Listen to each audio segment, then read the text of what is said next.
Hey YouTube, we are finishing up stalls and we are talking, this information is from the Jepessen Private Pilot textbook.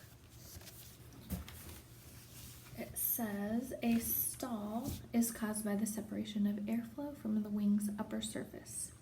This results in a rapid decrease in lift. For a given airplane, a stall always occurs at the same angle regardless of airspeed, flight attitude, or weight. This angle is the stalling or critical angle of attack. Stall characteristics vary with different airplanes. However, in training airplanes during most normal maneuvers, the onset of a stall is gradual. The first indications may be provided by a mushy feeling in the flight controls, a stall warning device, or a slightly buffering of the airplane.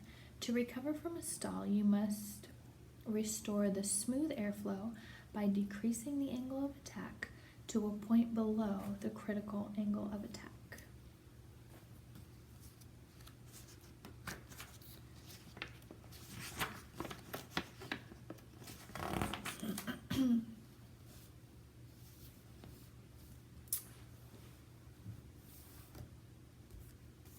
The angle of attack is the relationship between the angle of attack and airspeed in the production of a lift. And it's not as complex as it may seem. Angle of attack establishes the coefficient of lift for the airfoil.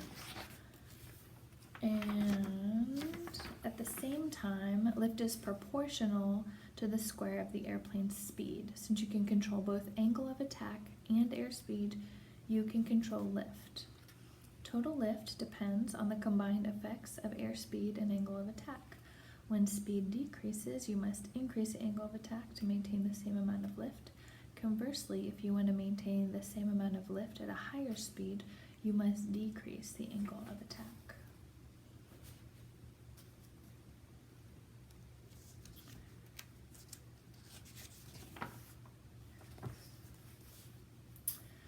The inherent stability of an airplane is particularly important as it relates to the aircraft's ability to recover from stalls and spins.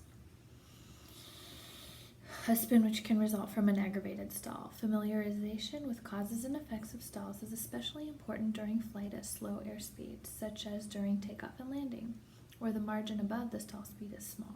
It is important to understand the variables that affect stall development. As indicated earlier in the chapter, a stall will occur when the maximum lift or critical angle of attack is exceeded. If an airplane's speed is too slow, the required angle of attack to maintain lift may be exceeded, causing a stall. It is important to note, however, that the airspeed at which an aircraft may be stalled is not fixed.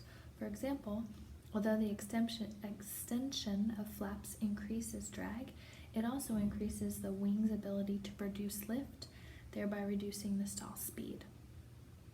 Stall speed also can be affected by a number of other factors such as weight and environmental conditions.